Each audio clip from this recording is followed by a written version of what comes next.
microphone open? Mm-hmm. Microphone? Yes. Yes. Okay. We start. Good evening, everyone, and welcome to Transactions, where we focus on meeting your financial needs.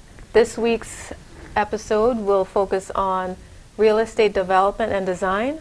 And our special guest this week is Natasha Babushkina Sky. Natasha has been in the real estate business now for about 18 years. What's unique about Natasha is that she has survived in a male-oriented role, Business. right, a business. And she is a foreigner, like most of us, and English is not her first language. So I'd like to welcome Natasha. Thank you so much, Amy. Such a pleasure, and thank you, HMI News, for this invitation. I really would love to. Thanks for the opportunity to be here as entrepreneur, and I would love to share the success and not only surviving, hopefully, in a business-dominated world, but succeeding. So as I mentioned, we're going to focus on Natasha's success in this male-dominated field over the past 18 years. First, we'd just like to hear a little bit about you, Natasha, just to get the audience comfortable with you and know a little bit more about you. Thank you. Really glad to be in the audience of immigrants. So thanks again for this opportunity. And I'm originally from Ukraine. I've been here in this country over 20 years. And like any immigrant, I came here to the United States to create an opportunity and a better world. And always was impressed how fast America moves with new ideas in business, how amazing it feels to create your own world. And everything what it takes, quite frankly, is guts. So I am honored to follow my dream and now to share with immigrants what it took to actually become entrepreneur and own few businesses. So what advice can you give to new beginners and any entrepreneurs to take their business to the next level? Number one, it's to change the mindset. There is nobody who's smarter than you or younger or older. You run your own race. And I think the best value that I've got from one of my mentors, Robin Sharma, is that you can change your I can to exchange for impossible IQ that people believe is you're super smart. It really depends on what you can do. It's in your mind. To change your mindset that I'm smart, I'm completely capable, and I bring value to the market, therefore I can do anything. So getting a great mentor and following your dream is really what it takes. But it also takes hard work. It's not only a dream that you put on a business paper and that you look at it every day. It's really setting up everything that I believe, like really three important things for the immigrants, entrepreneurs, and for anybody in fact who would like to become entrepreneur is to change your mindset that you can do anything, then put an honest work, not exaggerating, have an honest conversation with yourself, with the results that you're producing, and then have an unbelievable thirst for success, that nothing gonna stop you. No matter how many family members, friends will tell you, no, your idea is crazy, follow your intuition.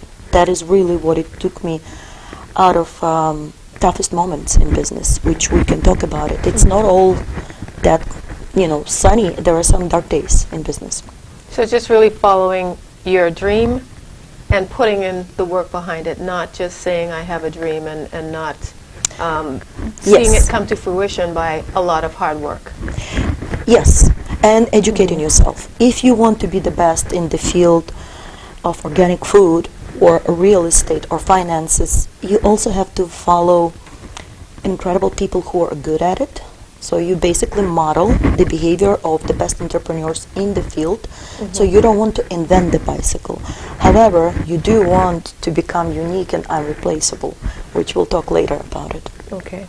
Now, what influenced your decision to follow a career path in this male-dominated industry in real estate and development and design? For sure, my dad. My dad is an engineer by an education and also a builder. and an artist, and I grew up in the construction sites where I grew up in a house that my father built for me and for other people in Ukraine. I took it for granted that anybody's capable of anything. You just come and you build. So having that luxury, I think, as a child, I really thought that everything is possible. And I still, quite frankly, think that anything is possible. Maybe having that mindset and having such an amazing parents as my mom and my dad. My mom is a musician and my dad is entrepreneur. He would have been an amazing entrepreneur if it wouldn't be for the Soviet Union. But as you know, in Soviet Union, a lot of people work for the government. And capitalism is not really Yes, promoted. and that was one of my family dream, to move to the country where they can create their own destinies, and I'm really grateful to my family for that. So tell me a little bit about when you first came to the U.S. What work did you do back then, and how did you move from what you did initially to what you're doing now?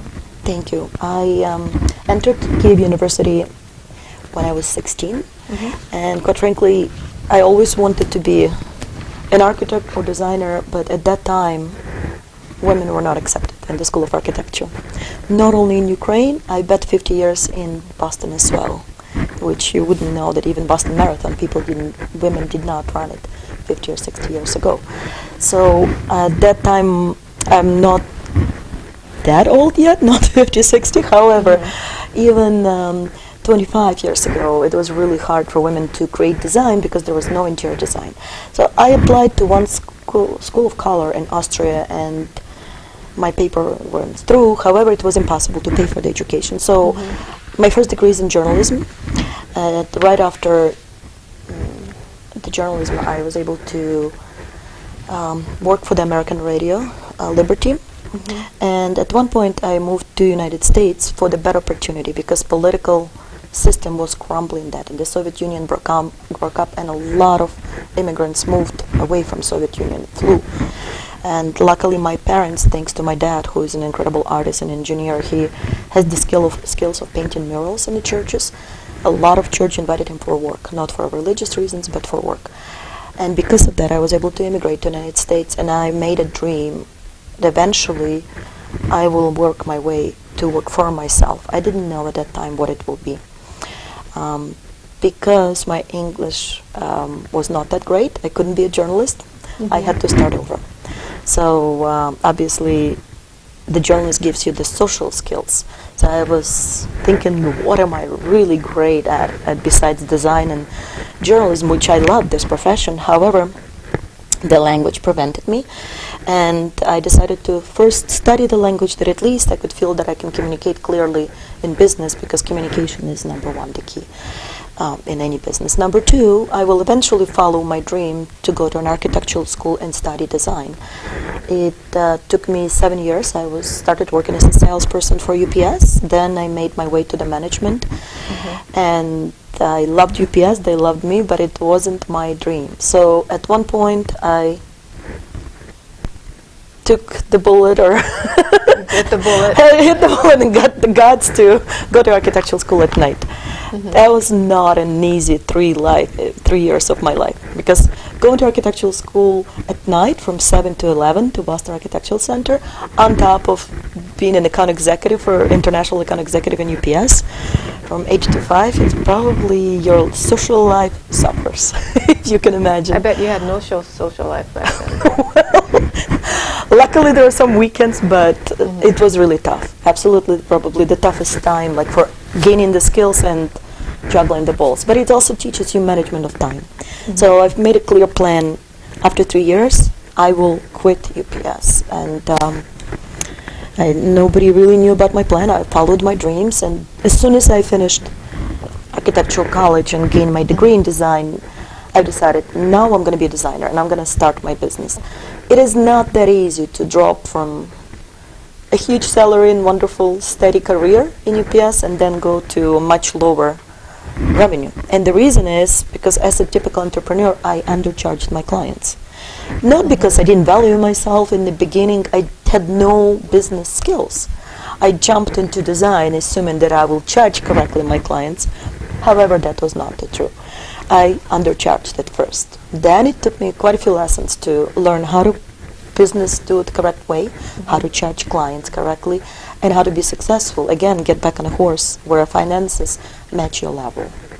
Does it make sense? It does, but it's interesting what you said about how you undervalued yourself. And I read once it was a news article where women typically devalue ourselves as opposed to males. What's your feeling about that? Do you think that maybe that's why you undervalued yourself when you first came on, or is it because you were a novice? Quite frankly, in Ukraine, I never felt that being a woman is so advantageous or disadvantageous, because I came to college when I was 16, to gain my degree.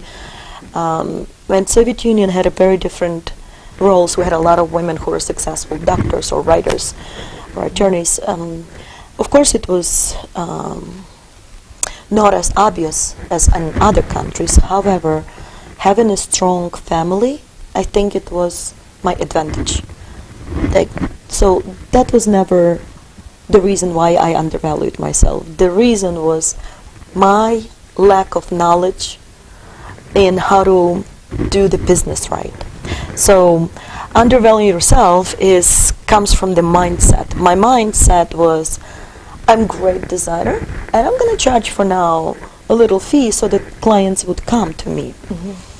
But then I realized that the clients anyway would come if you deliver the value.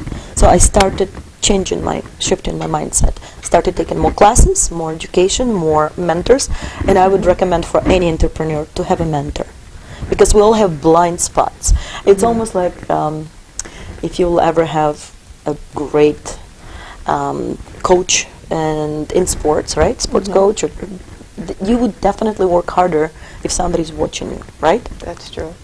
And sometimes you give yourself a slack when nobody's watching. So it's just an intelligent smart. There was a pretty great philosopher that once said, not every athlete has a coach, but every Olympian does.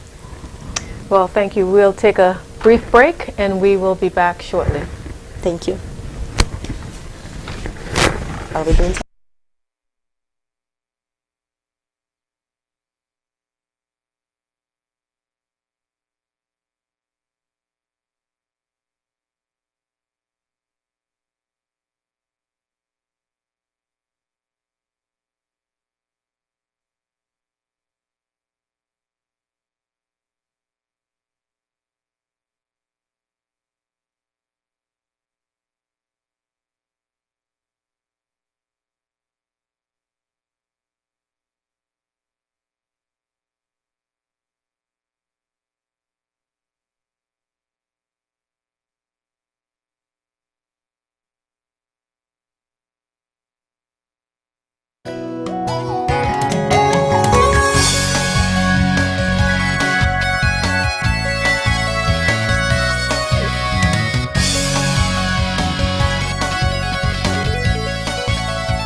So you mentioned education, right? So some people in our audience might be at the point where they're starting a business. What advice would you have for them as far as avoiding undervaluing the work that they do? The best advice that I could give is an advice that my first mentor that I stumbled across through the UPS clients, who was an immigrant, successful immigrant, and he says, I see the thirst for life and the thirst for success, but you definitely need some knowledge. Don't ever think that you're smarter than everybody else, or there is nothing new in this world. The truth is, we all have tools, especially nowadays with the internet. We have great knowledge. If you go right now to the YouTube, there's an incredible wealth of knowledge. The question is, how do you pick the flowers from the weed, right? So for that reason, I would hire a coach, a great coach, somebody who's really already successful in the field that you belong to. So in my case, I wanted first to get the right values, how to manage life, and self-development is a big part of my life. It's incredible. I went to Canada to study with Robin Sharma, and at one point I actually volunteered for him. And the great lesson that he taught in business to me: never overpromise and underdeliver. So when I do my real estate buildings, I don't do cookie cutters, as you know, Ami. I showed you some projects. They're either unique that people enjoy, and then they come back to me, say, we would like more of your design. Then I never had to advertise my business, quite frankly, because clients recommend to other clients, and that just comes naturally. But undervaluing yourself, when you mentioned that, it also connected to the coaching. So whatever it takes, get a great coach that is super closely related to your field, whatever the field is. So that would be the advice you would have for anyone who'd want to get into real estate. Yes. What about women in real estate?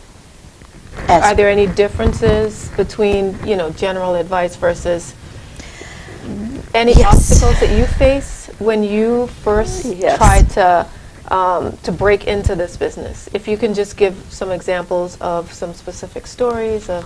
Okay, the Okay. funny stories come to my mind. After I started working with a lot of men, frankly, I really love working with men because they're logical, and in the construction, it's more like your composer, right? You have to make sure that delivery happens on time of the materials, then the architectural drawings are approved by the city, the permits are pulled on time, and then after this, you want to set up the contracts with each contractor. If you act as a general contractor, which is GC, then you definitely set up contract with all different contractors, from plumber to electrician to HVAC. So number one, manage your skills of organizing time and organizing the project with having the target day in the end. But to answer your question, do I have I ever had problems as a woman? Yes, of course. There is, number one, when you work with immigrants do flirt with women, just like back home. Americans do less of that. So as we all Americanize, we probably approach more of a professional field. However, there are a few times where I had the projects where some contractors did not understand that I'm the owner of the business, because I often do the design of the business. So they gave me an attitude, why would you want the plumbing certain way? You're just a designer. That came across not probably super nicely, and I said, well, you probably don't really think that I'm the owner. He's like, no, I don't think so. So I said, how can I prove it to you? Do we agree on the certain plumbing the way I want it, or do you want to argue and be fired today? The guy continued to argue, and so that was his last day. So yeah, I've had a few stories, but if I'll tell you as a woman, I don't think so. Smart men and smart women really divide us into that category. When you work for yourself and you work with the contractors, typically people would have similar mindset. They all want to make money, be successful, and either I was super lucky to never experience the difference, or maybe I'm so damn confident that there are more and more smart women and men that I actually like working with women and men. I don't think so there's going to be a separation. It just happened to be that construction world consists more of men because men are stronger physically, but they also miss women. They incredibly were happy when we would have lunches, when I would treat my contractors, and we would have some celebrations days when projects would end successfully, or open houses for clients. I think combination of female and male forces is incredible. It's a good balance. So I remember once having a discussion with you, and you mentioned that when you first got into the business, you felt as though it was a bit of beginner's luck, but I don't think that you could have been involved in over 20 projects of creating buildings in Boston, and your designs are so incredible. Can you just talk a little bit more about why you thought when you first got into this business that your success, or all of your successes, barring 2008, was based on beginner's luck? Well, tiny bit of luck, I think, is desirable in every part of life. In marriage, in business, with children relationship.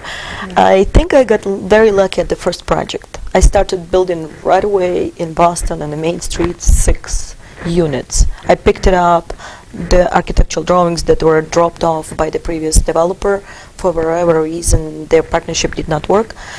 To come in as a designer and to have the guts to say, now I'm a developer and I'm going to start with 6 brand new units, you got to be out of your mind. Because, you got to run or walk before you run a marathon, right? I was like, let's do the marathon.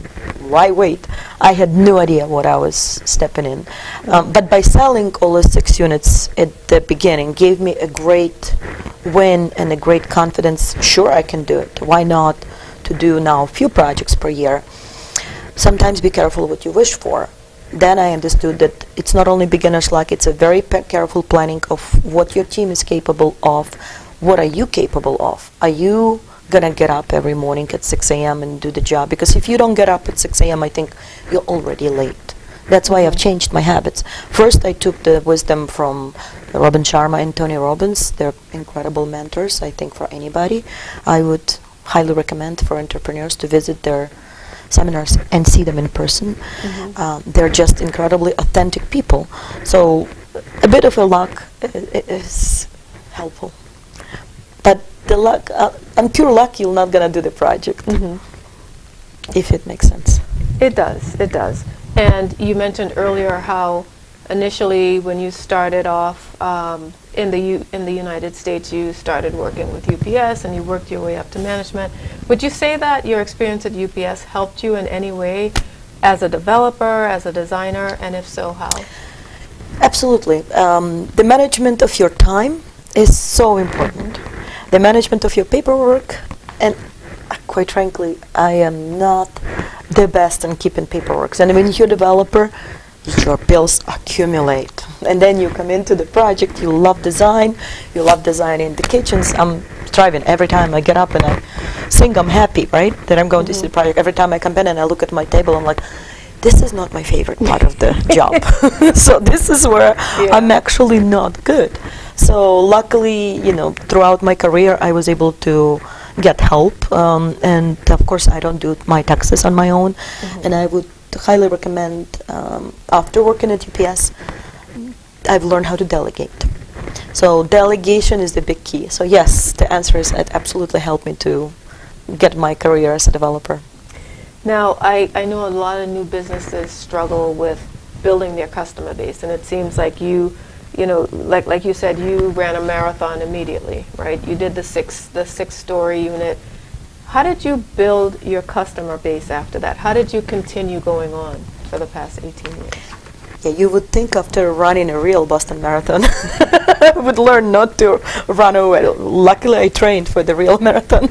But in the business marathon, I've learned to use finances smartly. And once when you create a network of people who are in the same field, you actually pick up the skills from other people. Don't ever be afraid to ask for help. There is no crazy question. So the same question as you just asked me, I decided to ask friends who are developers, who are investors. I really love Warren Buffett wisdom. Don't ever put all your eggs in one basket. So simple, but so many people don't use it. So I realized not only I cannot be a designer only on my own, I need a great team that I'm going to work with, including a real estate attorney, an architect, great team of contractors that are supposed to stay for a long term. And luckily my team now stays. I finally found the right team. But also, in order to continue the business, you have to strategize. So my strategy was to do some flipping projects, develop, sell, generate some cash, and some cash to invest. So eventually, over time, I started investing in real estate for the long term, and I became a landlord. So now, from that point on, I was diverse in my portfolio, right? From one hand, you do the investment in real estate, and you study the law, you become a landlord. Totally different part of real estate, but I think looking 18 years back now, or 20, it's probably one of my best investment in real estate. The best part of it. Even though my passion is interior design and social network, as you know, we'll talk about it later. But the best part comes from thinking in the long term, not the short term. I agree with that. You also mentioned to me once before that you're too much of a free spirit to work for others. And Yeah. I previously used to work for others, and now I'm working for myself, and I always think about what you say in the back of my head, and it rings so true for me that every day you can choose what you want to do. Can you explain to me what you meant by that? What I mean by completely choosing every day, it's really the glass is half full or half empty. I don't know if some people are born with that mentality that anything is possible and there is an infinite wealth, especially living in this country, where we are surrounded by smart, educated people, and America has a great things that most countries don't. We're a melting pot. We're also immigrants who are successful. We have more desire to succeed because we left the safe harbor behind. By default, we'd better succeed. So whoever's watching this program, I'm asking you, please do yourself a favor, step up the game, and don't think that there's somebody who is better looking or better, smarter, or has connections. A lot of men ask me, no, it must be your husband who brought you to this business. I said, no, sorry to disappoint you. That's not how the story goes. I've actually created real estate, my little empire or my legacy that I want to pass to my family, to my kids, from the scratch, because I wanted to. It's like a really fresh canvas. You decide what you're going to be, then you write down who you're going to be, and then you sit down in a journal and you write the goal card, which most people don't have the goal card. It's like a little Visa card that you might say it's your private little card. You look at it and you say, okay, I want to create a legacy in real estate. Then I want to have an incredible family. I want to have a healthy environment and incredible friends. If you look at it every day, imagine how our lives changes. And it's not a dream, it's not empty talk. I've learned this from Bob Proctor, who's my current mentor. And I think the best things that I can tell to any entrepreneur, hire an entrepreneur and a mentor who you admire. He would say, I would love to be like Tony Robbins, who's just succeeds for years. He comes from incredibly poor neighborhood. Incredibly. He had 3 fathers or stepfathers. He escaped from his family when he was young. And he decided, you know what, instead of concentrating on me, I'm going to start helping others. And this is like essentially, Amy, what you do by stepping up the game. And somebody told me, well, imagine if you would invest in South End 20 years ago when you started. I said, of course, I can imagine. And imagine what's going to happen 20 years later. Now, we know exactly which areas are booming in real estate, right? We thought that during the pandemic, people are going to turn away from real estate. It's just the opposite, right? People are shifting and moving their perspective because their life changes. So nothing ever stays the same, but you have to be on top of your competition. And that is the real thirst of entrepreneur. You wake up and you say, no matter how I feel, good or bad, this is up to me what I create today. And it sounds like such a cliche, but it's so true when you believe. And this is something that reminds me, Muhammad Ali, right, would hire a person who would go after him and create Muhammad Ali is the best in the world, right? They would just chant. And the more your brain hears that, the more you believe. So I'm not about to chant to myself, Natasha Sky is the best developer and investor. But I have to tell you, I do have mantra that works for me. That I say, you know, I'm healthy, I'm wealthy, and I created mantra that I'm not going to continue because it's my personal mantra. But I certainly believe in that. So I hear everything about the mantra. You mentioned the goal card, and then also having a great mentor. But I think for some of the members of our audience who are interested in breaking out into real estate, it takes funds, it takes money. How did you finance your operations when you first started? I think that would fantastic be really question. interesting. Nothing was really nothing is gained until you risk a little bit of something. So my first project was a very small condo, 2-bedroom condo, and the real estate key, and you take the least expensive property in the successful neighborhood, the poorest house, the less developed, and then you add value to it. That's how you create value, and then you sell for more funds. So my first project was a true risky project. I just took a condo that some, heroin addict had, and the walls were black, and every other condo around was completely renovated, beautiful. And I took a friend who was my mentor at that time, a free mentor, because some people say, wow, I don't have money to pay for the mentor. Well, the beauty of the world, when the student is ready, the teacher appears. When you say to yourself, I'm ready, and you value yourself, then suddenly you attract different people. So when this person came to my life, by the way, it was a UPS client, he asked me, what is it that you want to do as an entrepreneur? I said, real estate, for sure. Okay, I will fund half of it. You will do the job, you will find the condo, you will pay taxes, you will put more work than I will do, but I will give you some funds, but we'll split evenly the project. I'm like, wow. So I'm doing all of this work, but he's much more experienced. So his experience worth a lot of money.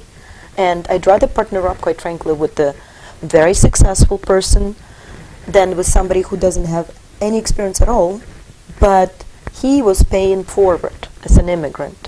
So he's also a successful immigrant. He wanted to pass his knowledge to somebody who's thirsty for becoming a great entrepreneur. So I took his wisdom. Then he said, please, whenever you become successful, you pass the wisdom to other people. So there was a book that he gave me to read by Robin Sharma, The Monk Who Sold His Ferrari. And he said, if you read this book, promise you will pass to people who are going to be successful. So I passed that book many times to my friends. But today I ask if this is helpful for anybody, share with your friends, with 3 friends who want to be an entrepreneur. Read the book, The Monk Who Sold His Ferrari, then go on YouTube and look for some simple tips from Robin Sharma how to become a successful entrepreneur. And his number 1 wisdom is be irreplaceable, add the value to clients, and be super honest with yourself and with the clients, and have tough conversation, and never overpromise and underdeliver. Always deliver more. So just to give an idea, at one point I volunteered for him in Canada to help out his clients, and I didn't have any expectations because all of my food and hotel was included, and I was honored to be next to such an incredible wise person. However, when I came back to the United States, a week later I received a beautiful check that I never expected. He just was so grateful to all of the entrepreneurs that he over-delivered. It was a great lesson. Like, I always feel the same way. If the project is successful, when the project ends, then I'd like to benefit contractors when they don't expect. Not because I have to, because I want to. So what advice would you have for individuals who might not have someone with deeper pockets that could help? Like, what should they do? Should they go to a bank? Should they, what?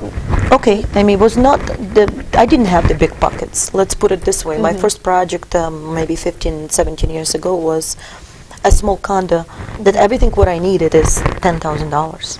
That is something that anybody who works, has full-time job, can accumulate in 1 year, right? The savings. Say, okay, in the next year, I would like to be an investor in real estate.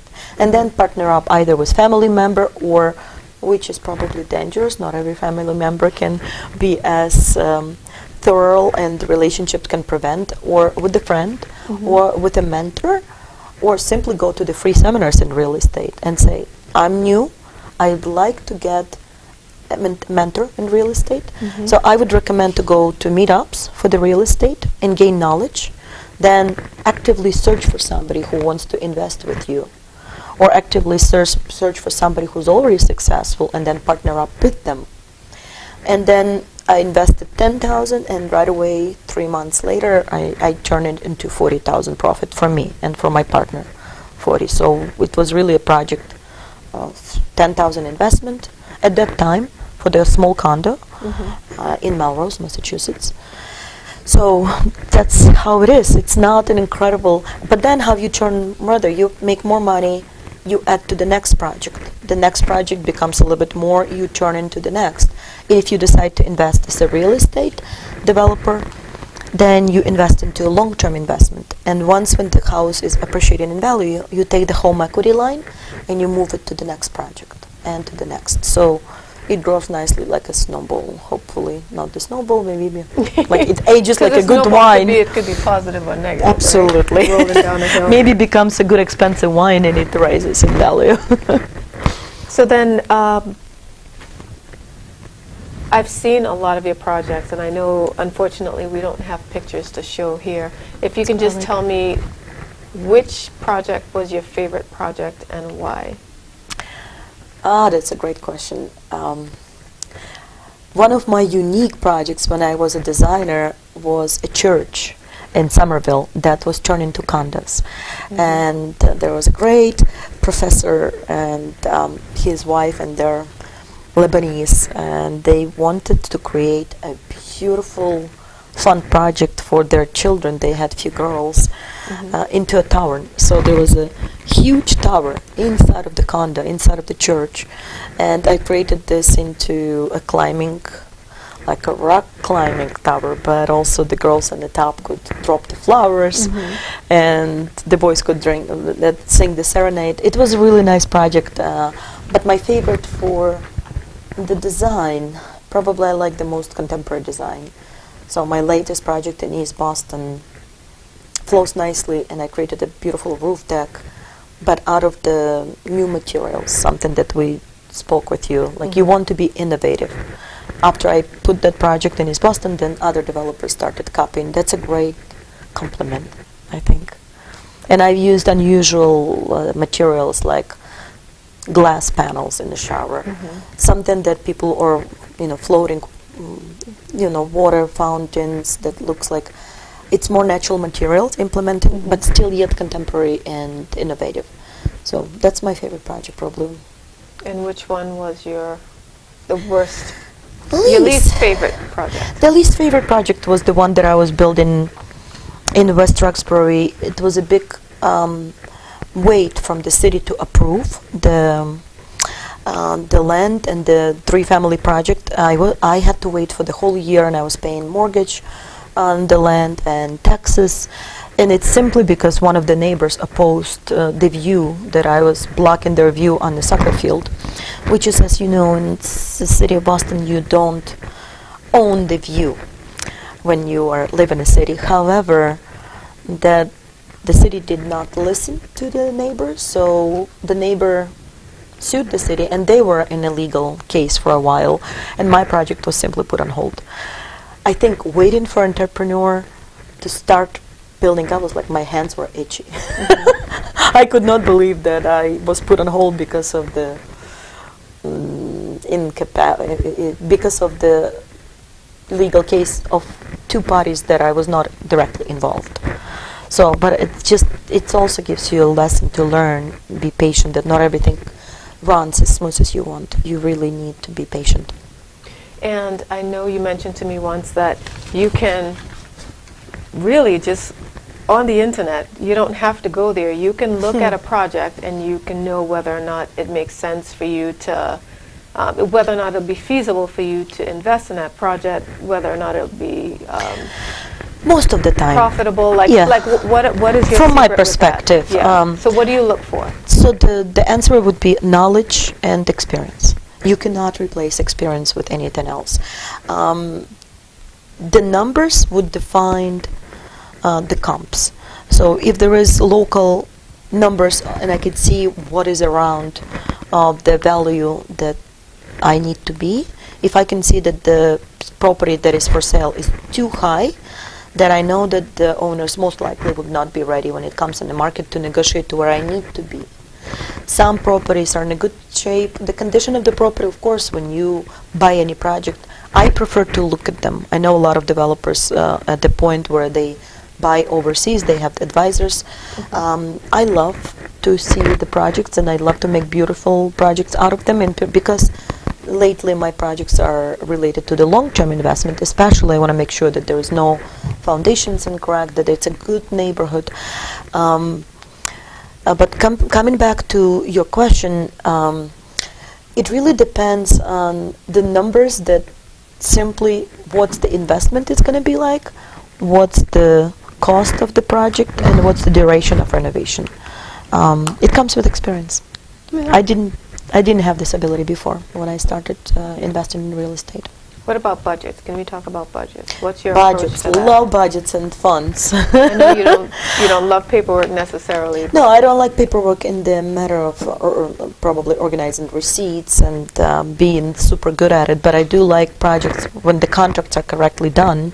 So budget is really a big deal of the any real estate investment. I went for an education in real estate. There are quite a few real estate companies that would do the budget particularly. I had to pay money for it, get the formula, sit down and match my experience with the budget. So before I had no idea what would be the HVAC project price. Now I just take GC who will give me an approximate price before I walk into the project. So before I bid on the project, I really would love to bring my contractors and say, tell me exactly what is realistically it's going to cost, and you know my requirements for interior design. That would be super modern. So that's what we do. Okay, that makes sense. We're going to take a short break in a couple minutes. But before we get to that, I believe that the ability to create beauty is an innate quality. And you mentioned before that initially when you first started in this business that it was a bit of luck, but if anyone knows you the way I do, you're extremely creative. I think that has a lot to do with it. What's your take on that? I do what I love. That's my answer. It's like it follows you. Design. If you are really passionate about what you do, then it's not a work. You don't come to work, you come for creation. So for me, every project is like a baby. How do I become different in what I do? So the ideas come when I walk into the space. I can visualize like removing some walls, opening up the space, creating the concept. But do we have a talent in certain areas? Yeah, we can recognize some people who when I say we, as architects or designers, we certainly recognize somebody who has a signature on their buildings. I do believe that I have my own signature because I follow a simple rule. Openness of the space, light, you have to breathe. And it's, of course, the feng shui, a really good feng shui, how the space of the flow. But that takes experience or maybe just natural ability. I can't answer that. I wouldn't want to say, this and that in design. I love my design. My clients love the design. That's already a compliment and good enough for me, because I never had to really. Quite embarrassing that finally, after 18, 20 years, I'm creating my web page. Believe it or not, I never had to, because clients were following through. But now my mentor says, no, you're missing out on much more, like spreading the word, sharing the good wisdom as entrepreneurs, inspiring other people. So now I actually have students who follow me and people who I can share, and this is the reason why I'm here, probably because I'm actively thinking, how do I share this information, what worked for me as an immigrant, and how do I especially share with women, because I think a lot of women have perception. I didn't have this perception that this field is not for me. However, many women ask me the same question, like, how did you become a developer in a male-dominant world? I said, by not thinking there are many different. I think that's what's different about you, because in general, I think you are a free spirit. You're very driven, and if you get an idea in your head, you pretty much go for it. And I think coming from your perspective, maybe that's why you never thought, well, women aren't in this, or traditionally haven't been omnipresent in this space. Perhaps. And so you didn't think about the boundaries, you didn't think about the limitations, so therefore you had no limitations. So I think it's good. Again, you talk about the mindset. You had a mindset that I can do anything, And I still therefore you do. did. Thank you. And I Yeah. recommend for anyone who wants to be entrepreneur and who wants to be take it their business to the next level, say to yourself every morning when you get up, there's no limits. I have no limits. I'm unlimited. I'm full of energy, and I definitely want to deliver value to others. And the more we open up about what we do and share our secrets, the more we bring value to ourselves. So I don't believe in keeping secrets. That's why, I've shared a lot with you in the past how the formulas, how to create the real estate. And I also believe there's plenty of opportunities. When people say, "Oh, that used to be South End, a great project. Oh, it used to be Back Bay, it used to be," and now there is nothing. Absolutely not true. Opportunities are everywhere around us. It's our mindset that stops us, that there is something that is wrong with politics or whatever, yada yada, finding excuses, right? So many people became richer than ever during the pandemic, right? That's true. And so many people became poor because of the pandemic. So I think the gap is increasing, unfortunately, but we have to face the reality. If we want to work for ourselves, this is the great time. Well, thank you so much, Natasha. My we'll pleasure. be right back. We'll take a short 5-minute break, and we'll be back. Thank you.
Whoa.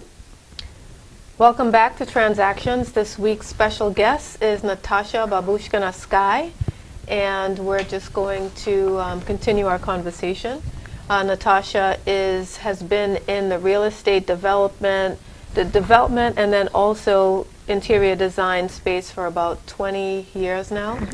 And just like to welcome you. Thank you again for Thank you. spending the evening with us. So just a couple more brief questions. So if you can share with the audience your process for tackling mountains. My interesting part in life, what I've learned the best is instead of going up the mountain, to really walk around the mountain. So instead of going through the tough process of getting into heavy permits, into a complete desire to take tough road, I've learned now I'm not going to go and wait for a long process of permits. Now I want instant gratification. So I will take the budget and walk around, and I will take somebody's project that is not finished or an older building that is already developed, and I will turn into a beautiful project. That comes with wisdom and time. So that was going to be my next question. How do you find these older abandoned projects that would make sense for you to take it on, take it to fruition, and also make a profit? Maybe by being persistent. Really believing I'm going to find, and there is something waiting for me. it's the strange ability that sometimes I talk to my real estate agents, and they're like, "Why do you refuse this project? It's such a good project." And I said, "Not from my perspective. You have to follow your instinct in business. Once when you develop the ability to recognize what you're good at it, the instinct comes. You cannot always think logically. When you live in your head, I think you lose the great ability to listen to your guts. So you gotta follow your guts." I know I've followed my gut sometimes, and Absolutely. usually my gut is right. And you become I think- successful. I think for me, when I was younger, there was a lot of times where my intuition would tell me something, and I ignored it, and each time I was disappointed. So as I've gotten older, if I have a certain feeling about something, then I do tend to go for it. So I understand. That's a that. great ability. That's why Yeah. you work for yourself now. So, final question I wanted to ask you is, so we've spoken about your successes over the last couple decades, right? It Thank you. seems, big or small projects, whatever you touch, it seems that you have the Midas touch. What comes next? An ability to combine my finally degree from the journalism, which I love people in social network, and from degree from the Boston Architectural College. It finally comes to fruition in one. I have a dream to build Boston International Center, which I call Sky International Center, and luckily around 15, maybe 16 years ago, I started a social network on Facebook that was created for immigrants, and then now it grew to 14,000 members. So please join my group, Europeans in Boston /Sky International Center on Facebook, which has 14,000 members, and that is essentially a network that I would like to customize and build the center for, where all of the nations, all of the immigrants will meet up, not only for a beauty to celebrate each culture, but also great mindsets. And I'm astonished with people like Elon Musk, who is an immigrant and succeeded, because his ideas are eventually and essentially, from the beginning, seem crazy, right? And to me, there are many, many incredible entrepreneurs like Richard Branson, who believe in something and then they build. So whatever it takes me, trust me, I will build this Sky International Center, and that's my next dream. It's in my mind for now, but for now we have a network, so I kind of have the clients ahead of the building. Now I was planning to build it during the pandemic. Then, unfortunately, the pandemic happened. Now, after all the vaccination happens and people will be hopefully back to normal, then I can invite people to build an international center for lots of people where a lot of amazing things will happen. And I would like to bring incredible entrepreneurs from all over the world, create a network for business people where people exchange business ideas, where we might possibly have the bank for immigrants, especially women, because women, of course, are not as strong yet and they don't make as the same amount of money as men, unfortunately. But it's really a center for international people who appreciate and celebrate different cultures. So on that note, please join me on Facebook as Natasha Sky /Sky International Center. That's where all of the updates happening, and I'm developing a great web page with a lot of updates that will come up with the project, that I will combine my social network and real estate development in one. And I'm really honored to be here. So Well, thank you for this opportunity to talk about my business. You're welcome, and I'm sure with your tenacity that this business will also take off and be very successful. Thank you so much. I'd like to thank you once again, Natasha Babushkina Sky, for joining us this week. My name is Aminata Botas of Botas Financial Services. Please contact Natasha on her website if you'd like to join Natasha Sky /Sky International Center. Sky International On Center Facebook, yeah. on Facebook.